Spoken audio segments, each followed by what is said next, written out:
Selamat pagi dan salam sejahtera bagi kita semua. Pada kesempatan kali ini, kami dari kelompok 4 akan menyampaikan materi presentasi yang berjudul Kasus Indosat Ooredoo KAP Ernst & Young. Kami kelompok 4 yang beranggotakan 1. Merlita Kristawati, 2. Muhammad Jordi Ramadan, 3. Muhammad Rosyid Ridho, 4. Muhammad Faisal Pangestu, 5. Nada Adinda Ilhami.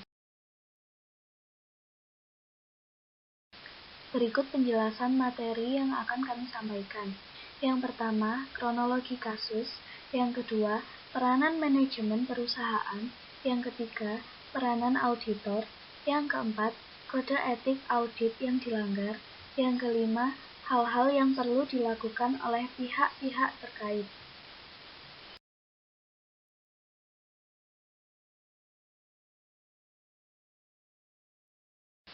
Kronologi kasus.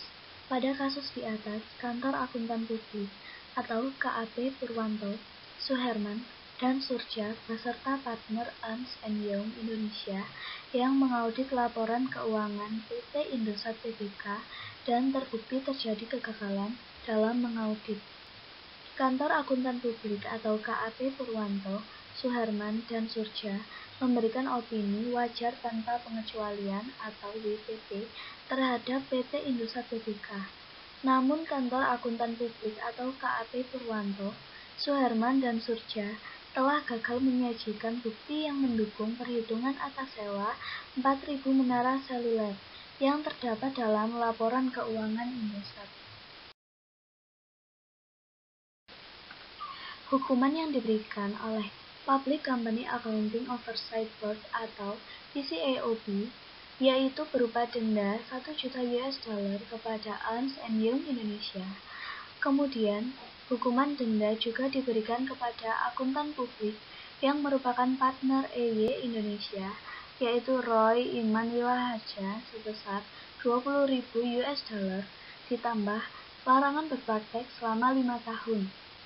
Kemudian, denda sebesar 10.000 US dollar diberikan kepada mantan Direktur EY Asia Pasifik, yaitu Randall Leali, dengan larangan berpraktek selama 1 tahun.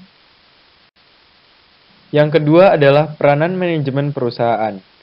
Manajemen perusahaan memiliki andil serta peran besar dalam mengarahkan setiap anggota dalam menjalankan misinya untuk mencapai visi perusahaan. Dengan demikian, tujuan jangka pendek, menengah, dan panjang memiliki peluang besar untuk berhasil tercapai.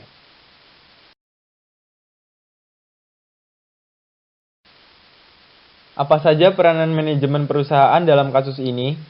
Yaitu merevaluasi dan memperbaiki Internal Control over Financial Reporting atau biasa juga disebut sebagai ICOFR. Merevaluasi artinya melihat kembali kesalahan-kesalahan yang terjadi atas pelaporan keuangan perusahaan, serta memperbaiki pengendalian internal atas pelaporan keuangan perusahaan. Pengendalian internal atas pelaporan keuangan atau juga biasa disebut sebagai ICOFR merupakan suatu proses yang dirancang dan dilaksanakan oleh manajemen perusahaan dalam rangka mencapai keandalan laporan keuangan, efisiensi dan efektivitas operasi, serta kepatuhan terhadap peraturan yang berlaku untuk memberikan keyakinan yang memadai. Hukuman telah dijatuhkan kepada KAP Purwanto, Suherman, dan Surja karena telah gagal menyajikan bukti yang mendukung perhitungan atas sewa 4.000 menara seluler yang terdapat dalam laporan keuangan Indosat. Mereka malah memberikan label wajar tanpa pengecualian atau biasa juga disebut sebagai WTP terhadap laporan keuangan tersebut, padahal perhitungan dan analisisnya belum selesai. Oleh karena itu, peranan manajemen perusahaan dalam kasus ini adalah merevaluasi dan memperbaiki Internal Control over Financial Reporting atau biasa juga disebut sebagai ICOFR.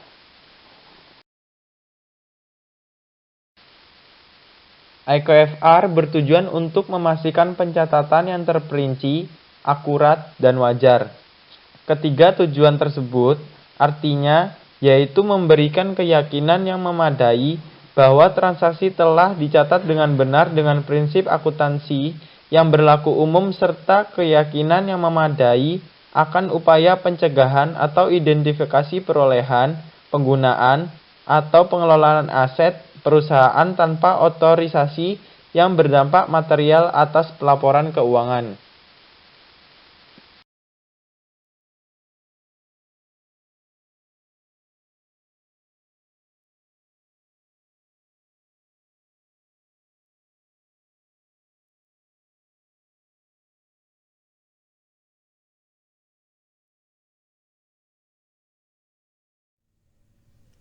Peranan auditor dalam kasus Indosat Ooredoo. Yang pertama, memastikan bahwa pengelolaan data yang dikembangkan dapat dipercaya. Maksudnya adalah auditor memastikan bahwa pengelolaan data yang dikembangkan dapat dipercaya untuk mengevaluasi kebijakan akuntansi yang relevan dan hasilnya dilaporkan kepada otoritas bursa efek Amerika Serikat, Securities and Exchange Commission atau SEC pada 2012 dan 2013, di mana laporan keuangan pada 2011 telah disajikan kembali. Yang kedua, mengevaluasi secara berkala kebijakan akuntansi dan internal controls. Auditor mengevaluasi secara berkala kebijakan akuntansi dan internal controls untuk memastikan kepatuhan dengan standar yang berlaku. Yang ketiga, melakukan pemeriksaan tentang kasus yang terjadi. Maksudnya auditor melakukan pemeriksaan tentang kasus yang terjadi dan dari hasil pemeriksaan bahwa karena tidak tepat dalam mencatatkan akuntansi penjualan 2.500 menara kepada PT Tower Bersama Infrastruktur Tbk yang diikuti dengan sewa kembali atau leaseback. Yang keempat, merevisi laporan keuangan 2010, 2011 serta 9 bulan pertama tahun 2012. Maksudnya auditor PT Indosat Tbk merevisi laporan keuangan pada tahun 2010, 2011 serta 9 bulan pertama tahun 2012. Menurutnya, penyajian kembali laporan keuangan tersebut terkait dengan pencatatan akuntansi yang tepat untuk penjualan menara, di mana pada 7 Februari 2012 Indosat setuju untuk menjual 2.500 menara telekomunikasi. Yang kelima, mempersiapkan program audit tahun dan jadwal pelaksanaan audit. Auditor mempersiapkan program audit tahunan dan jadwal pelaksanaan audit yang terperinci dalam kasus di Indosat Ooredoo. Tidak dikenal audit mendadak. Semua kegiatan audit internal harus direncanakan dari awal dan diinformasikan kepada seluruh audit. Karena tujuan audit internal bukan untuk mencari-cari kesalahan, akan tetapi untuk melakukan perbaikan secara berkesinambungan.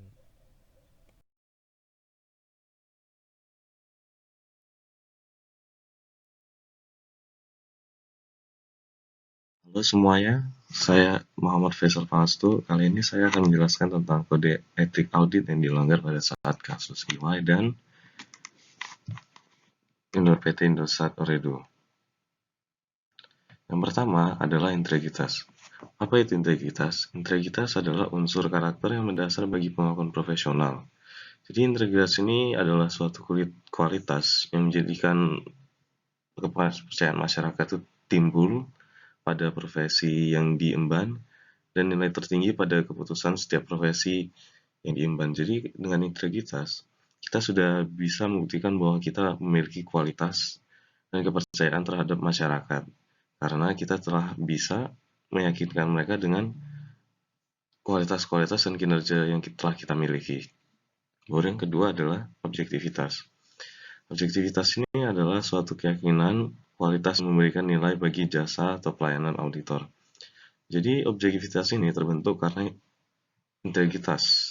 Objektivitas ini terbentuk juga karena suatu profesi bisa dijalankan sesuai dengan prosedur-prosedurnya secara jujur dan secara bebas dan independen terhadap suatu konflik lainnya, sehingga tercipta objektivitas dan integritas. Sedangkan dalam kasus ini, kita bisa lihat bahwa melalui kegagalan dari pembuktian untuk membuktikan transaksi terhadap 4.000 tower seluler tersebut, bisa dibuktikan bahwa KAP Mitra dan KAP EY itu telah kehilangan objektivitas dan integritasnya. Tidak seharusnya perusahaan sebesar ini atau jasa pelayanan sebesar ini kehilangan kedua hal tersebut. Karena integritas dan objektivitas yang telah dibangun merupakan hal yang sangat berharga dalam bisnis ini, dan terutama dalam hal profesi.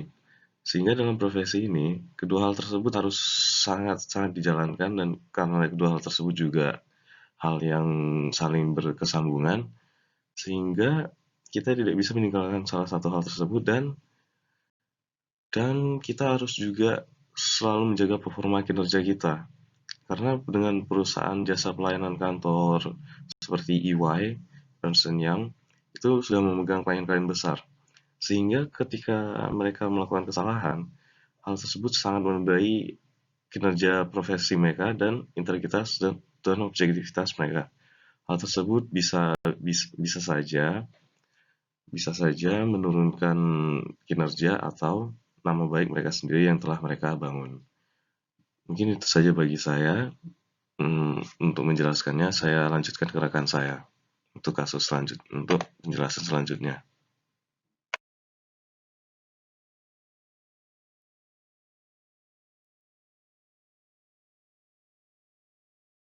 Selanjutnya, hal-hal yang perlu dilakukan oleh pihak terkait untuk menghindari kasus yang sama di kemudian hari. Yang pertama yaitu mengevaluasi secara berkala kebijakan akuntansi dan internal controls, yang mana hal ini dimaksudkan untuk memastikan pencatatan yang terperinci, wajar, dan akurat atas transaksi dan pengelolaan transaksi perusahaan.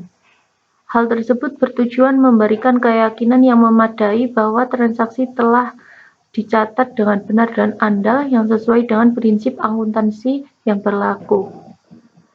Yang kedua yaitu kinerja auditor harus berpegang penuh terhadap good governance. Good governance sendiri merupakan sekumpulan aturan yang menjelaskan hubungan antara seluruh pihak terkait yang mempengaruhi suatu organisasi baik internal maupun eksternal.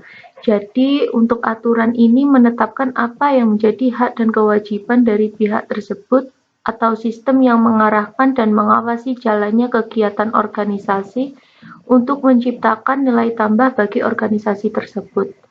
Maka auditor ini diharapkan untuk memiliki pemahaman yang baik terhadap good governance sendiri, yaitu dengan tujuan agar auditor dapat melaksanakan tugasnya sesuai dengan etika profesinya dan memberikan arahan yang jelas terhadap perilakunya. Demikianlah hal-hal yang dapat kami sampaikan.